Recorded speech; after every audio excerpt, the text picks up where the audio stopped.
En el Evangelio según San Mateo, en el capítulo número 3, los versículos 16 y 17 nos relatan la experiencia del bautismo de Jesús.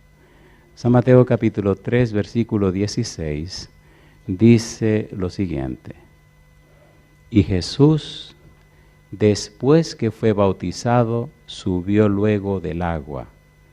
Y he aquí, los cielos le fueron abiertos, y vio al Espíritu de Dios que descendía como paloma y venía sobre él.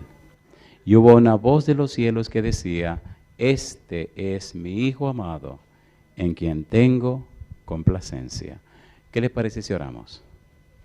Querido Padre Celestial, acompáñenos en esta hora y permita que sus ángeles puedan estar con nosotros. Gracias por los amigos y amigas presentes. Gracias por los hermanos y hermanas que fielmente cada día están en este lugar. Gracias por aquellos y aquellas que de alguna manera nos sintonizan a través de la internet o cualquier otro medio, a través de la radio. Permita Dios en esta hora que recibamos por su Espíritu palabra de vida para la vida eterna. Haga posible, Señor, en esta hora, que cada uno de nosotros pueda recibir la palabra de Jehová que vive y permanece para siempre. Señor, que nuestra mente no tenga ningún ruido que interfiera en la comunicación entre usted y nosotros. Háblenos, Padre, no palabras de hombre, pero sí su palabra que cambia y transforma la vida y los corazones. Lo pedimos en el nombre de Jesús. Amén, Señor. Amén. Muy bien.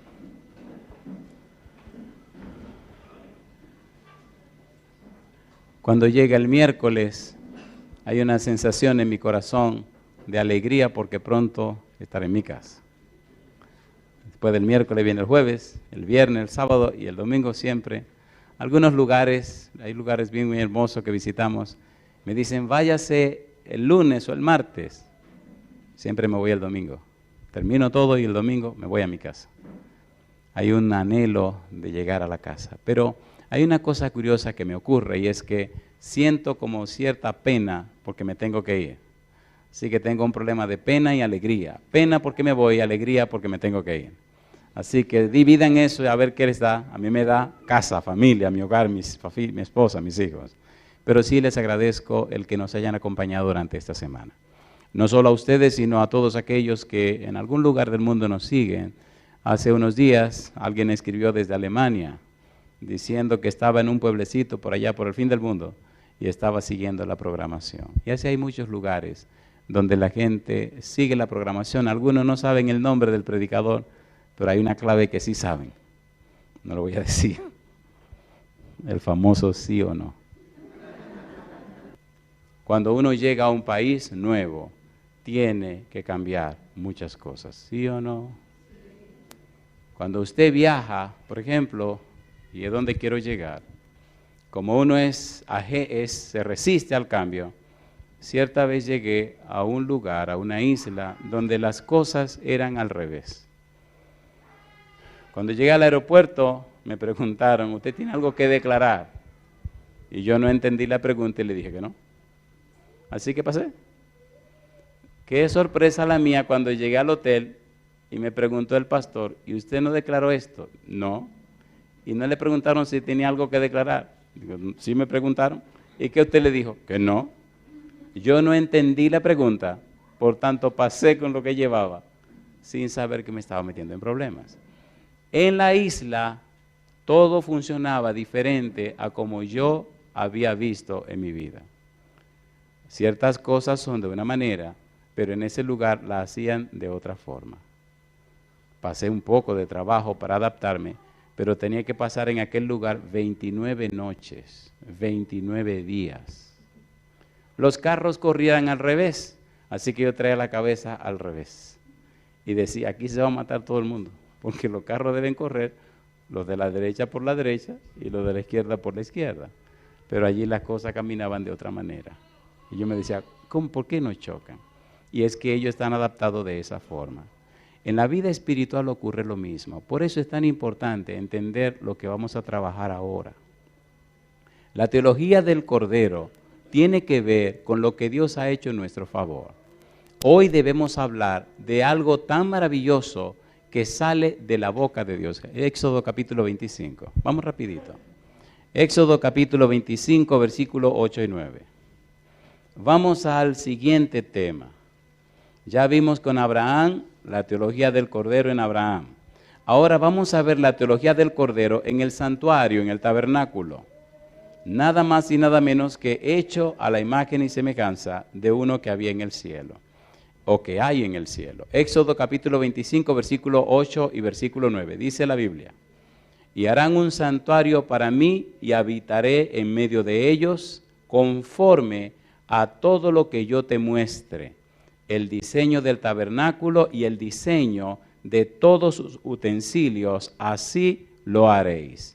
Pregunta número 1, ¿quién habla? Dios. Pregunta número 2, ¿a quién le habla? A Moisés. Dios le dice a Moisés: te voy a mostrar un modelo de algo que hay aquí en el cielo y quiero que me haga una copia allá en la tierra. Hay una palabra clave que aparece ahí en el versículo número 8. ¿Cómo dice el versículo 8? ¿Cómo dice? Y harán un santuario para mí. ¿Y qué dice ahora? Habitaré, moraré, me mudaré, me quedaré entre ustedes. Es bueno saber que cuando el pueblo sale de Egipto, Dios se muestra en una nube en el día y en una columna de fuego por la noche. En el día la nube le cubre al pueblo el sol para que no se quemen. Y en la noche la columna de fuego le evita el problema del frío. Esa nube de día y esa columna de fuego de noche dice que Dios está presente. Cuando los ejércitos de Faraón persiguieron al pueblo de Israel y llegaron hasta el Mar Rojo, el pueblo le preguntó a Moisés: ¿y ahora qué? Detrás el ejército de Faraón, al frente el mar y a los lados las montañas. Pero arriba estaba la nube. De modo que cuando Moisés le pregunta a Dios: ¿y ahora qué? Jehová le dice: dile al pueblo que avancen. La pregunta: ¿hacia dónde vamos a avanzar? No le dice hacia atrás porque lo saca de Egipto. No le dice hacia los lados porque hay montaña. Para el único lugar que se podía avanzar era hacia el frente, hacia el Mar Rojo. Y cuando el pueblo entró al mar, ¿qué pasó con las aguas? ¿Tuvo que haber un cambio en su mente? ¿Sí o no? Y entonces la nube que venía al frente se colocó entre el ejército de Faraón y el pueblo de Israel. Y mientras esa noche, esa nube era claridad para el pueblo que cruzaba el mar, era oscuridad para Faraón y sus ejércitos. Los ejércitos de Faraón, en su locura de persecución, siguieron avanzando hacia el frente sin saber que se habían metido nada más y nada menos que a la boca del lobo. Se habían metido al mismo Mar Rojo. Y mientras avanzaba el pueblo, ellos venían corriendo detrás. Y cuando se acercaron, dice la Biblia, que a los carros comenzaron a salirse las ruedas y a trastornarse todo. Jehová peleaba por su pueblo. Una pregunta: ¿y si no se hubieran decidido a cruzar el Mar Rojo? ¿Qué hubiera pasado? Bueno, ahí estuvieran todavía. Hay decisiones que tomar en la vida. Cuando Dios dice: y habitaré en medio de ellos, está diciendo: y me quedaré entre ellos. Es tan amplio el pensamiento y es tan especial el pensamiento que Dios no solo hizo al ser humano para habitar con el ser humano, sino que lo hizo para habitar en el ser humano. ¿Recuerdan que hablamos del templo del Espíritu Santo? ¿Se acuerdan o no se acuerdan? ¿Se acuerdan que dijimos que somos una casa espiritual? ¿Que somos un templo? Cuando verdaderamente Dios mora en nosotros, entonces lo hace a través del Espíritu Santo. ¿Qué ocurre en la vida de una persona que tiene como huésped, como persona habitando en el Espíritu de Dios? Hay un cambio y una transformación. Mire lo que dice 2 Corintios 3, versículo 18. Vamos rapidito en esto. Porque no es solamente habitar con nosotros, sino habitar en nosotros. Cuando usted es cristiano, cuando usted tiene la experiencia cristiana, tiene que verse esa transformación en la vida suya. 2 Corintios capítulo número 3, versículo 18. Dios quiere morar con su pueblo. Dice el verso 18, por tanto, nosotros todos, mirando a cara descubierta, como en un espejo la gloria del Señor. ¿Qué dice ahora? Somos transformados de gloria en gloria, en la misma imagen, como por el Espíritu del Señor. La idea de habitaré en medio de ellos es, no estoy conforme con estar en la nube, no estoy conforme con estar en la columna de fuego, ahora quiero tener una casa entre ustedes. Y entonces empiezan a preparar el santuario, o en aquel momento el tabernáculo de reunión. Aquel tabernáculo era bien curioso. Afuera, la cerca afuera era de tela y estaba sostenida por algunas barras de metal con unos capiteles de plata y otras cosas que lo sostenían que eran de bronce también. Interesante que era una casita cubierta con pieles de animales en la parte superior y dentro tenía 2 compartimentos. En el primer compartimento, cuando usted entraba a la derecha, había una mesa hecha de oro, hecha de madera de acacia cubierta en oro. Y arriba tenía 2 cornisas, como si fueran 2 coronitas. Y ahí se ponían 6 panes y 6 panes. Los panes de la proposición, los panes de la presencia de Dios. A la izquierda estaba el candelabro labrado en oro. Y en el centro, en la parte primera, enfrente del velo, estaba el altar del incienso. Había un velo y detrás del velo estaba el segundo compartimento donde estaba el arca del pacto. Una pieza, un cajón hecho de madera de acacia cubierto en oro, pero la tapa era de oro completo. Y encima habían 2 querubines que cubrían con una ala sus caras y con la otra cubrían o abrigaban toda la parte superior, conocida como la Santa Shekinah, donde se manifestaba la presencia de Dios. Este tabernáculo Dios lo hizo para que el pueblo tuviera una imagen física de su presencia en medio de ellos. Pero lo interesante no es todo esto, lo interesante es el servicio que se llevaba a cabo en este tabernáculo. Es bueno saber que para la construcción del tabernáculo ocurrieron cosas interesantes. Lo primero que debemos detenernos es saber qué significa que Dios habita o que Dios mora con nosotros. Hay otro verbo interesante que me llama la atención cuando habla de Dios morando o habitando entre nosotros. ¿Quién es este Dios que mora o habita entre nosotros? ¿Hasta dónde llegó el colmo de Dios de querer habitar entre nosotros? ¿Hasta dónde fue capaz Dios de descender para vivir entre nosotros? San Juan capítulo 1, versículo 14. Mire hasta dónde llegó Dios. San Juan capítulo 1, versículo 14. Habitar entre ustedes. San Juan 1, 14 dice la palabra de Dios que Dios llegó tan lejos que se hizo, ¿qué cosa? Dice el versículo 14, y el verbo se hizo carne. ¿Y qué sigue diciendo? Y el verbo se hizo carne y habitó entre nosotros. ¿Y qué sigue diciendo? Y vimos su gloria, gloria como del unigénito del Padre, lleno de gracia y de verdad.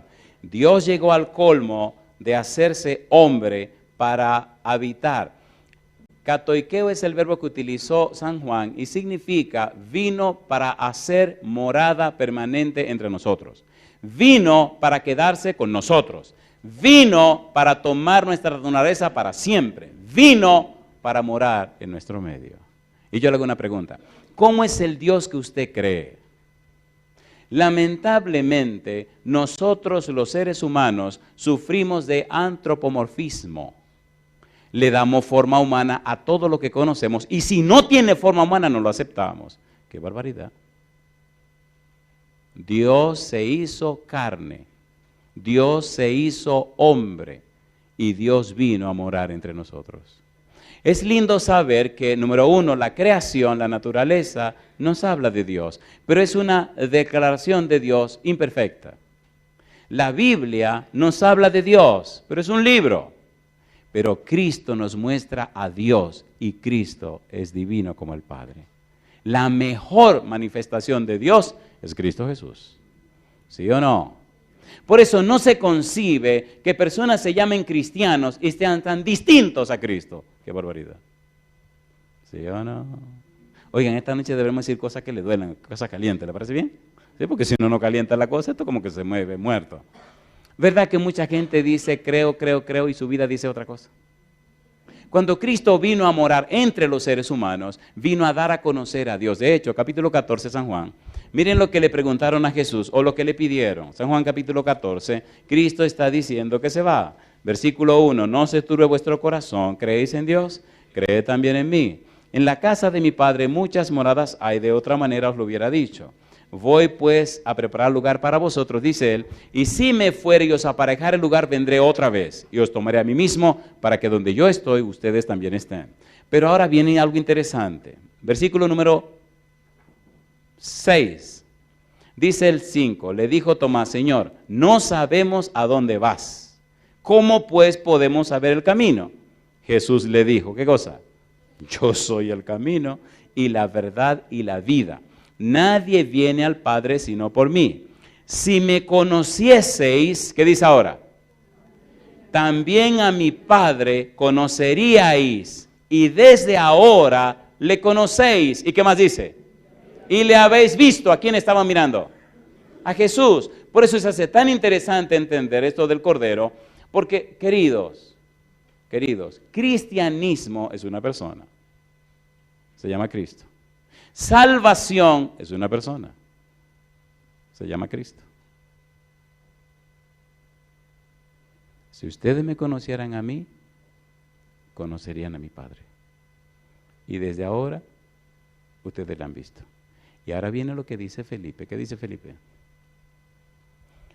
Felipe le dijo, Señor, muéstranos al Padre y nos basta. Jesús le dijo, ¿tanto tiempo hace que estoy con vosotros y no me has conocido, Felipe? El que me ha visto a mí, ¿qué cosa? Ha visto al Padre. ¿Cómo pues dices tú, muéstranos el Padre? ¿No crees que yo soy en el Padre y el Padre en mí? Las palabras que yo os hablo, no las hablo por mi propia cuenta, sino que el Padre que me mora en mí, Él hace las obras. En otras palabras, yo que soy divino, vine a morar entre ustedes, vine a cumplir una misión, pero no es ahora que ha sido el anhelo de Dios morar con ustedes. Siempre Dios ha querido morar con sus hijos. ¿Es verdad o no es verdad? Cuando Adán y Eva pecaron, ¿quién fue que buscó a quién? Dios buscó a Adán y Eva.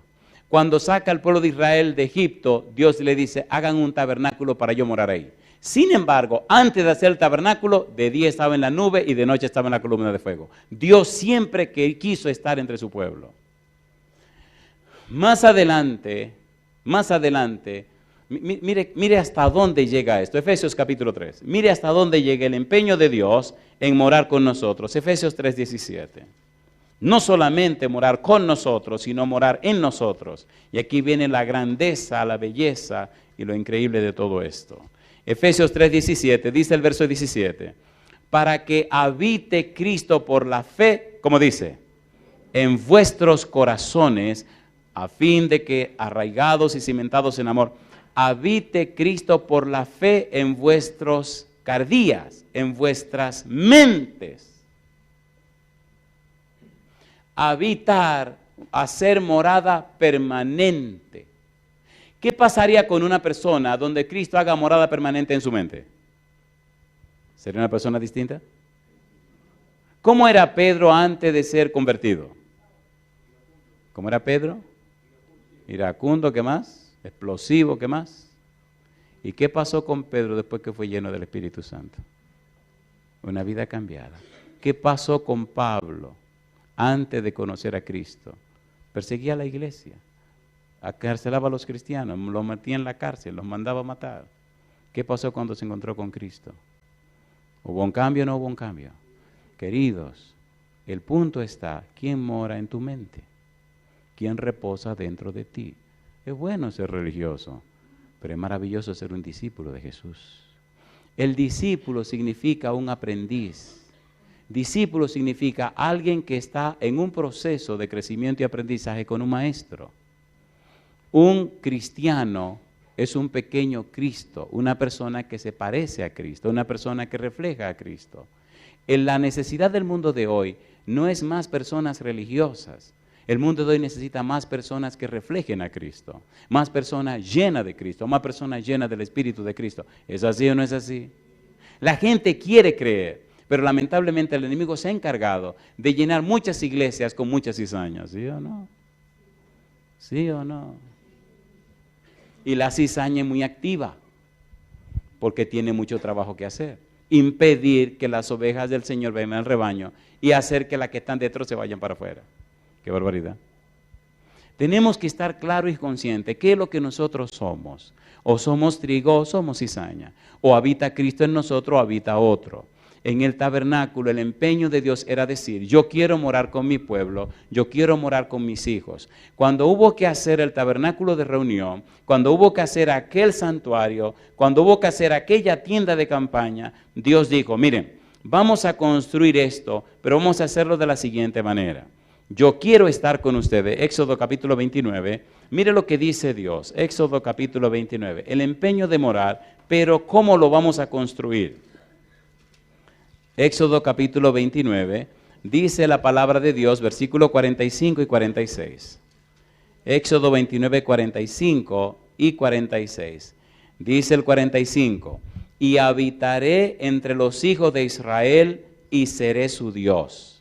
Y conocerán que yo soy Jehová su Dios, que los saqué de la tierra de Egipto para habitar en medio de ellos. Yo, Jehová, su Dios. Yo le hago una pregunta. ¿Le gustaría a usted que Dios morara en su casa?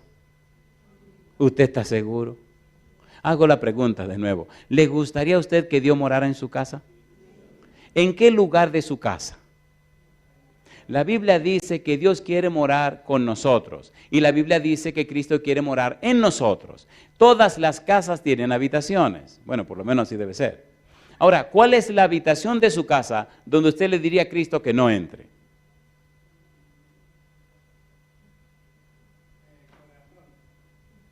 Bueno, el Señor dice que no quiere que Cristo entre a su corazón. Pero en realidad lo que Él quiere decir es que quiere que Cristo entre a su corazón. Y en este lugar, corazón sería en su mente. ¿Me están entendiendo, por favor? Me estoy dando a entender. Cuando Cristo viene a morar en nuestra casa, viene a morar con nosotros, debemos darle una libertad para moverse por toda la casa. ¿Es así o no es así? Cuando se mueve por toda la casa, cuando vemos el empeño de Dios de morar con nosotros, la gente se da cuenta que Dios vive en nuestra casa y también sabe que vive en nosotros. Busque un espacio en su casa y dedíqueselo a Dios. Cuando Dios mora en tu casa y tú sabes dónde lo ubicaste, entonces la casa se convierte en algo diferente, algo distinto. ¿Es así o no es así? ¿Es así o no es así? Miren lo que ocurrió y cómo construyeron aquello. Capítulo 25, versículo 38, Éxodo. Éxodo capítulo 25, versículo número 38. Dice el verso 38. Éxodo 25, 38.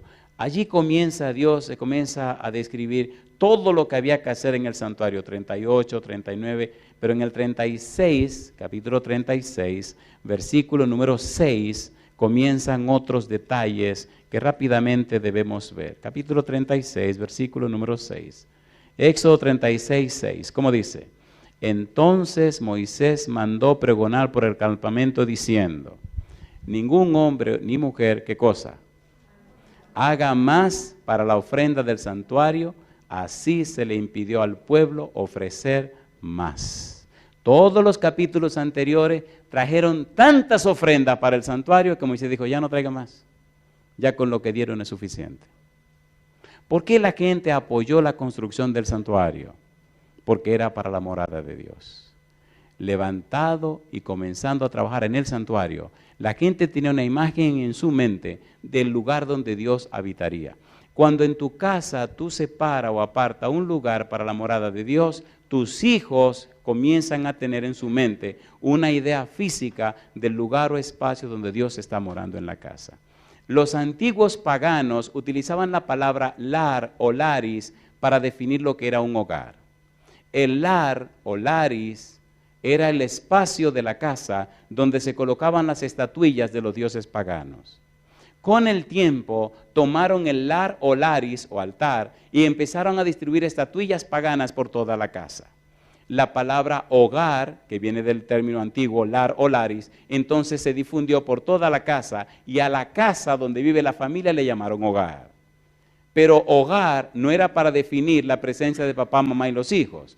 Hogar era para decir que las estatuillas de los dioses estaban allí. La pregunta entonces, ¿quiere Dios morar entre su pueblo? Sí. ¿Quiere Dios morar en tu casa? Sí. ¿Quiere Dios morar con los tuyos? Sí. Pero asegúrate en la casa que tú puedas pensar en tu mente ¿Qué parte de mi casa la he dedicado especialmente para que Dios more con nosotros? Cuando eso ocurre, hay un espacio en tu mente que te dice, Dios está en mi casa. ¿Pero dónde? Está en la primera sala. Cuando usted entra a la casa, a la derecha, ahí dedicamos ese lugar para la morada de Dios. Él puede moverse por toda la casa, no hay llave en ningún lugar, pero Él tiene un lugar en mi casa donde Él mora. Dios quiere morar en tu casa y quiere morar en tu corazón. Y cuando eso ocurre realmente, entonces ya no eres tan religioso, pero eres más cristiano. No eres tan religioso, pero eres mejor creyente. En tu vida comienza a verse y en tu familia que verdaderamente Dios mora en tu casa. ¿Se entiende o no se entiende? ¿Se entiende o no se entiende? Los hijos tienen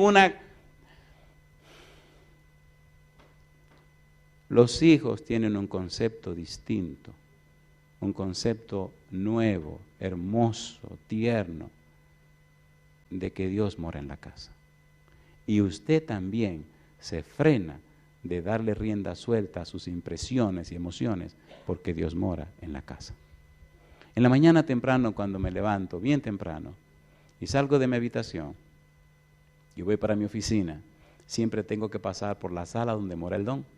Claro, le dimos una sala porque el Señor no duerme. ¿Para qué le voy a dar una cama si Él no duerme? Le doy una sala y ahí se sienta tranquilo y haga lo que Él quiera, pero ahí está su sala. Y cuando paso por ahí, siempre me sonrío, con mucho cuidado, me sonrío y cruzo, nada más me sonrío y cruzo. Y me sonrío y cruzo porque digo, ahí tiene que estar el don sentado porque ese es su lugar. ¿Me están entendiendo? ¿Prometió Dios estar con nosotros todos los días hasta el fin del mundo? ¿Lo prometió o no lo prometió? El santuario que se está haciendo ahora con Moisés es para Él manifestar su presencia. Dice la Biblia, y apresuro porque hay algo muy lindo, quiero terminar la parte final, que cuando se dedicó el tabernáculo, Dios se manifestó, la nube vino y se posó sobre el tabernáculo y todo el mundo tuvo que salirse. Y allí encima de la Santa Shekinah se veía y se manifestó la presencia de Dios. Ahora Dios venía, ahora Dios estaba mudando para estar en la casa, en su casa con sus hijos. Y entonces se establecieron leyes, ritos y ceremonias. Pero en forma muy especial, lo que nos interesa, había una ceremonia en forma particular que tenía mucho que ver con el Cordero.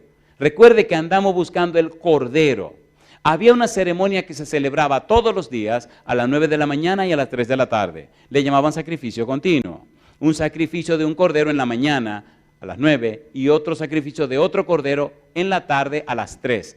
Ese cordero de la mañana permanecía quemándose, venía el de la tarde, permanecía quemándose hasta el otro día, el de las 9 de la mañana que volvía a quemarse. Había una ofrenda continua, había un sacrificio continuo, había continuamente un humo que subía de un cordero que se quemaba ante la presencia de Dios. Había una intercesión de Dios en favor del pueblo. Había un símbolo o figura de lo que haría Cristo Jesús. Y ese corderito que se sacrificaba en la mañana y ese que se sacrificaba a las 3 de la tarde nos decía a nosotros que Dios siempre estaba pendiente y atento a nuestras necesidades.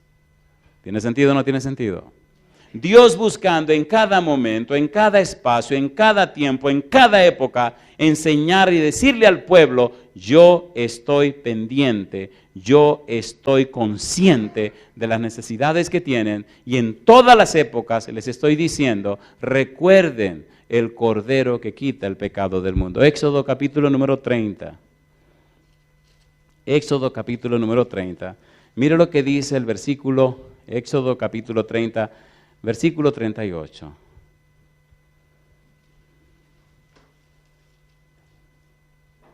La palabra de Dios es un manantial. La palabra de Dios es, ¿qué cosa dijimos? Es un manantial, capítulo 29, versículo 38-39. Dice el versículo 38, esto es lo que ofrecerá sobre el altar. 2 corderos de un año, como dice, cada día. Y como dice, continuamente.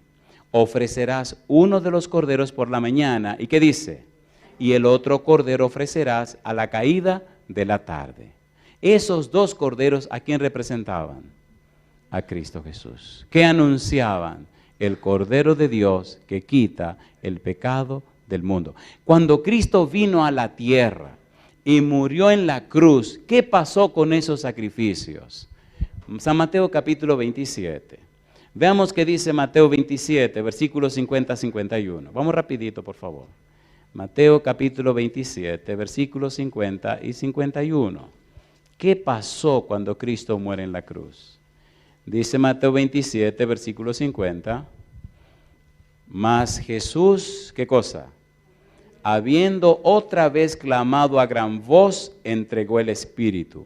Y he aquí, el velo del templo se rasgó en dos, de arriba abajo, y la tierra tembló y las rocas, ¿qué cosa? Se partieron. Ya no hay que sacrificar más corderos. Ya vino y murió el Cordero de Dios que quita el pecado del mundo.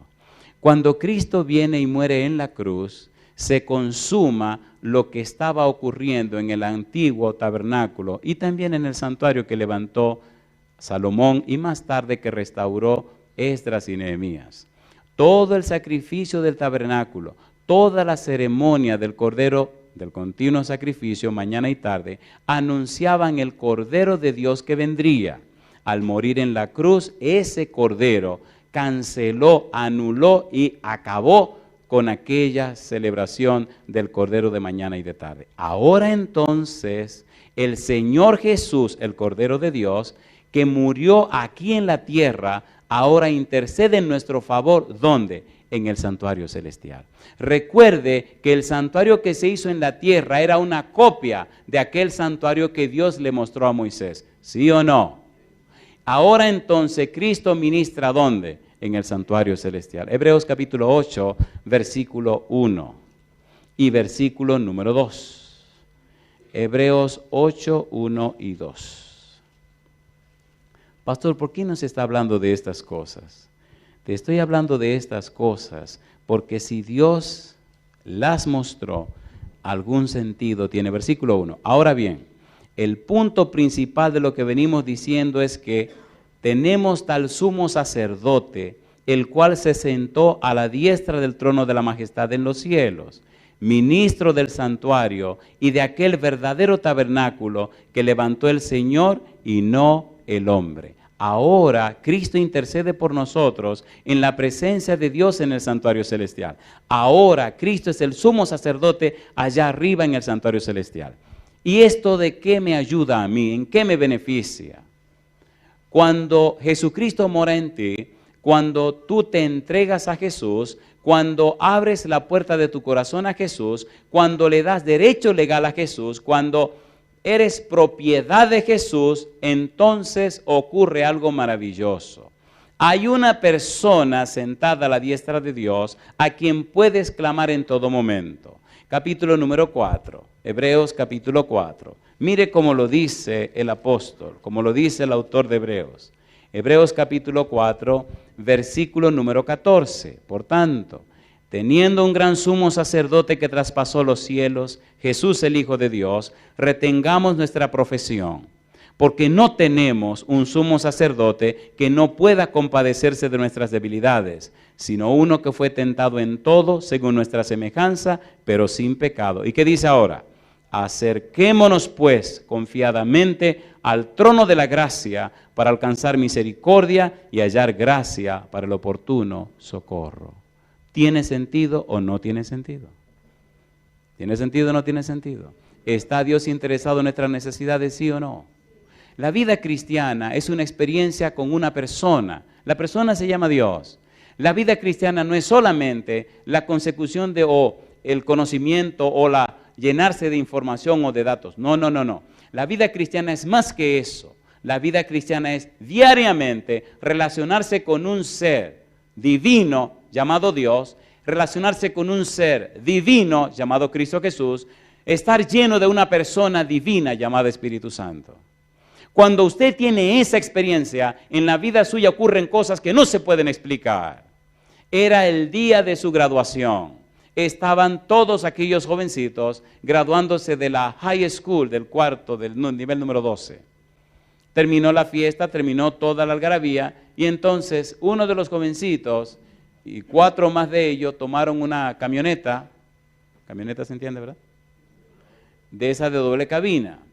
Uno estaba manejando, había otro jovencito con él delante y detrás venían 2 muchachas y un muchacho. Acabadito de graduar, esa noche fue la fiesta. Y bueno, salieron a visitar a otro de los muchachos que se habían graduado y a pasar un rato. ¿Sabe cómo son los adolescentes? El tipo que estaba manejando como que se emocionó demasiado. No sé si aquí pasa, pero allá los adolescentes cuando andan con otros adolescentes como que se sienten superhombres. Y este se sintió superhombre y comenzó a correr. Perdió el control y la camioneta, lamentablemente, fue a dar a una pared. Oiga lo que pasó. Los que venían detrás salieron disparados, porque no traían ningún cinturón de seguridad. Salieron disparados por encima de los de adelante.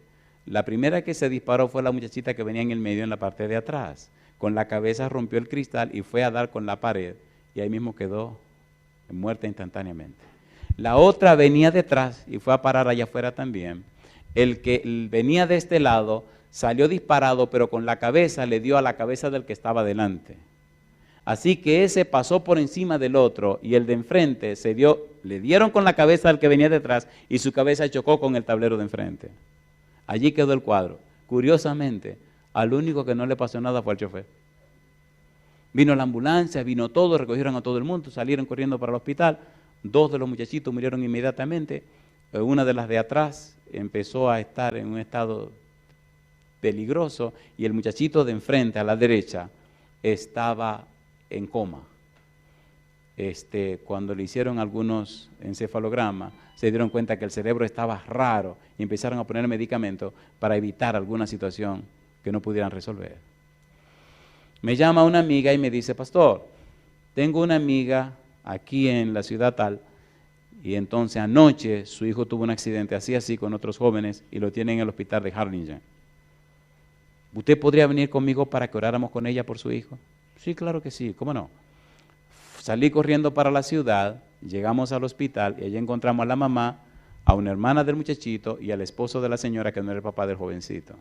Lo tenían en cuidado intensivo, los médicos le dijeron, mire, no hay nada que se pueda hacer y si el muchacho se salva, queda como un vegetal porque lo tenemos así estabilizado con la droga y los medicamentos que le estamos poniendo.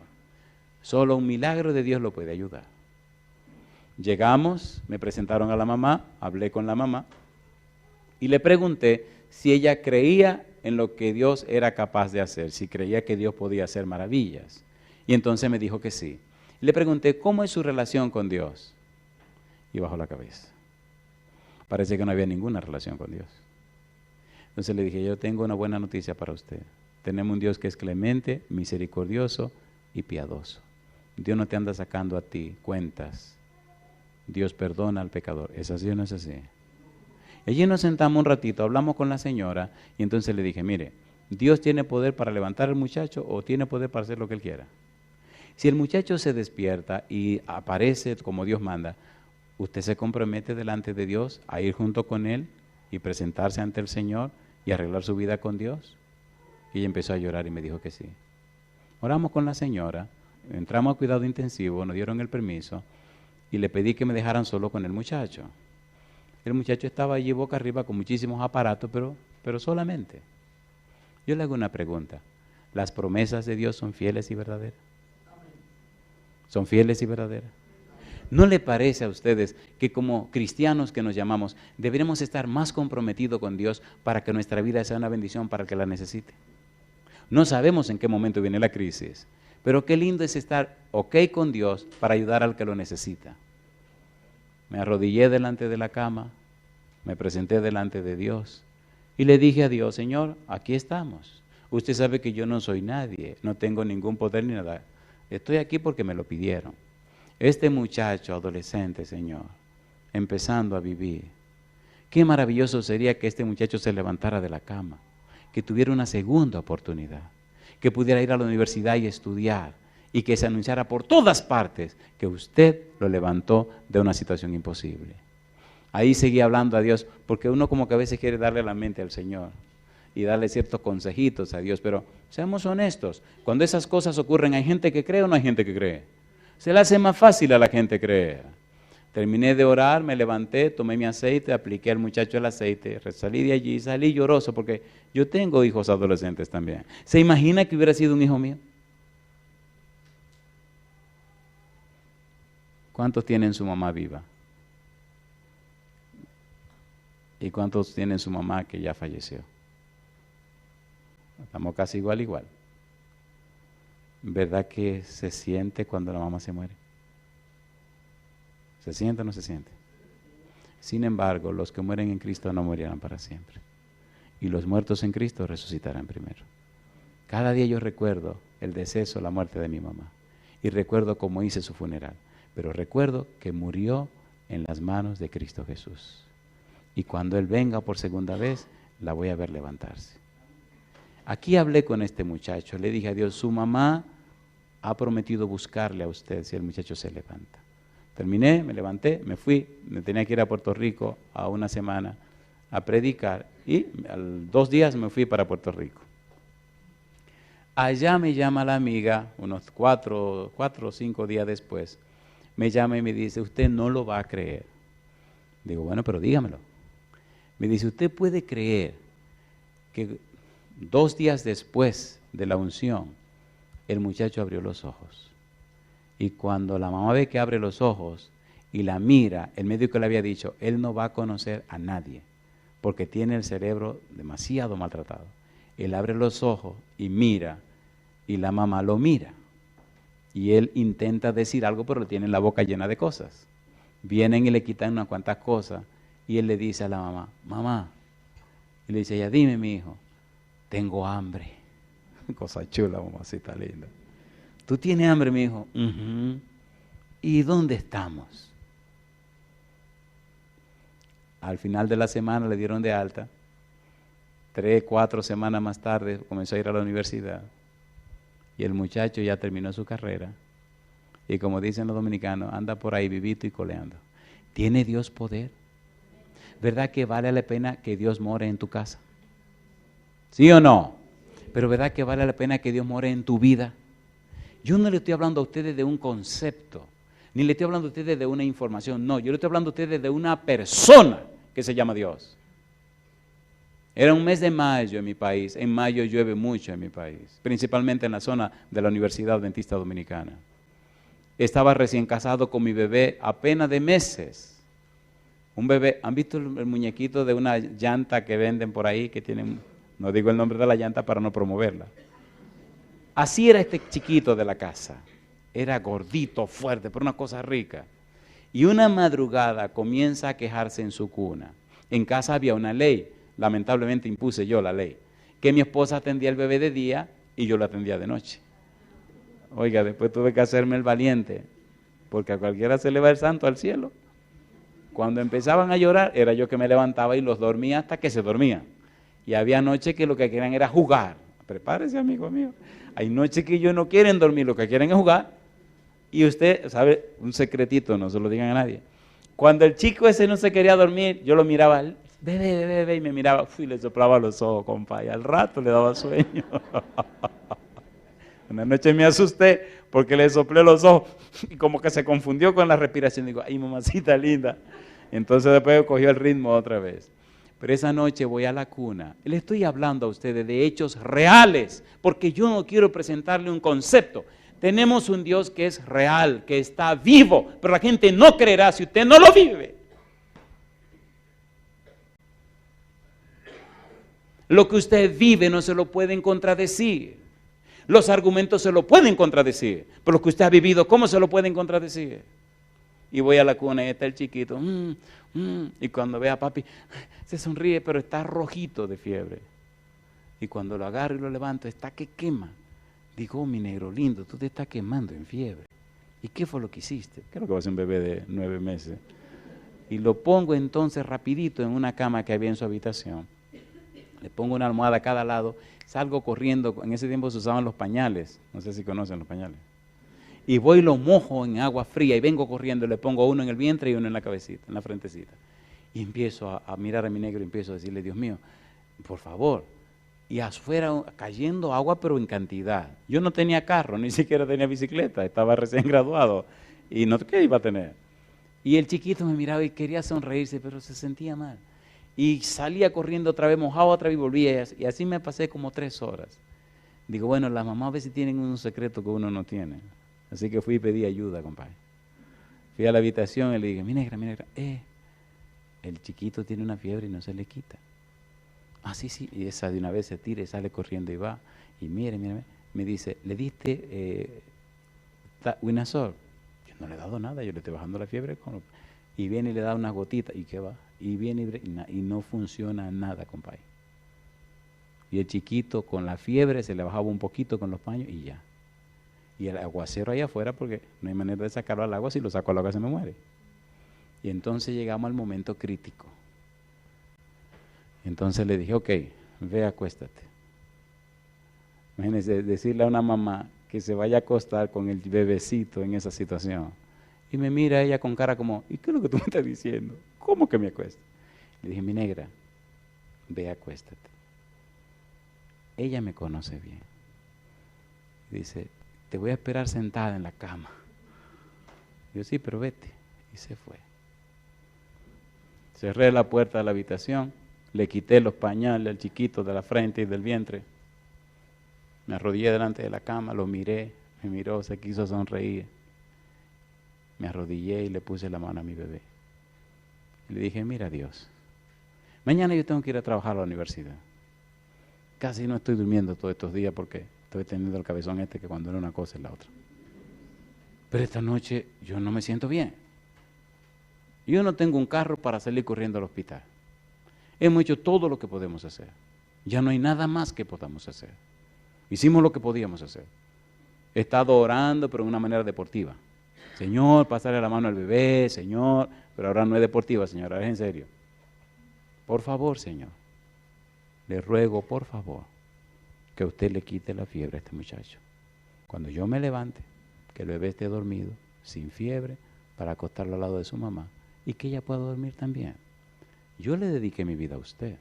Acepté su llamado de predicar el Evangelio y voy a vivir solo para usted. Yo no puedo perder mi tiempo de esta manera. Y seguí hablando.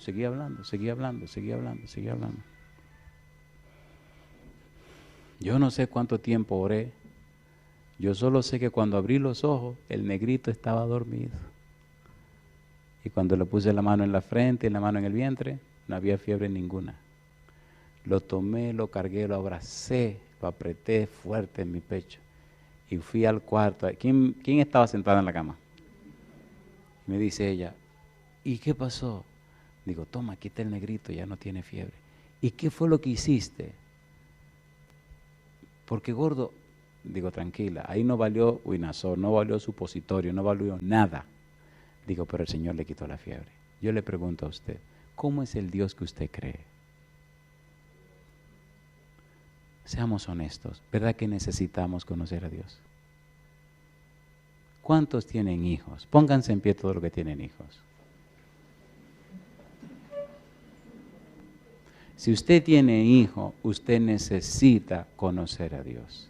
Si usted tiene hijo, usted necesita entender y comprender que su hijo o su hija creerá en un Dios que vea reflejado en la vida suya.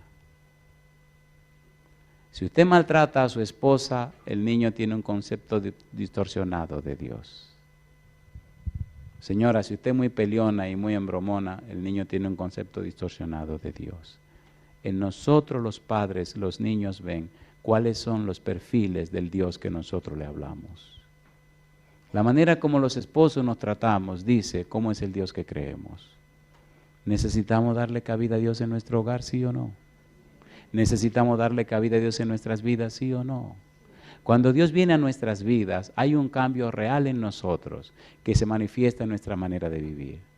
Y nuestra forma de vivir le dice a la gente entonces cómo es el Dios que nosotros creemos. Yo vine esta semana para estar con ustedes y mi único empeño esta semana es lograr que usted se interese en acercarse más a Dios y que Dios pueda vivir más con usted y en usted para la gloria de su nombre. ¿Le parece bien si oramos esta noche por los hogares? ¿Le parece bien? Yo no creo que podamos todos levantarnos y pasar al frente, pero yo quisiera orar en forma muy especial por aquellos hogares que tienen necesidades con sus hijos. Hay hogares donde los hijos están enfermos. Hay hogares donde los hijos se fueron al mundo. Hay hogares donde los hijos están lejos. Hay hogares, si usted es un padre con hijos y su hijo tiene una necesidad, o su hija, y usted sabe que hay una necesidad, entonces venga para acá a orar conmigo al frente. Si usted tiene su bebé y su bebé no tiene ninguna necesidad, está bien, está sano, suban aquí arriba conmigo sin ningún miedo. Pero si usted tiene un bebé y el bebé tiene una necesidad, por favor venga, vamos a orar por usted y por su familia. Recuerde, si su bebé no tiene ningún problema, si su bebé está bien, entonces tranquilo.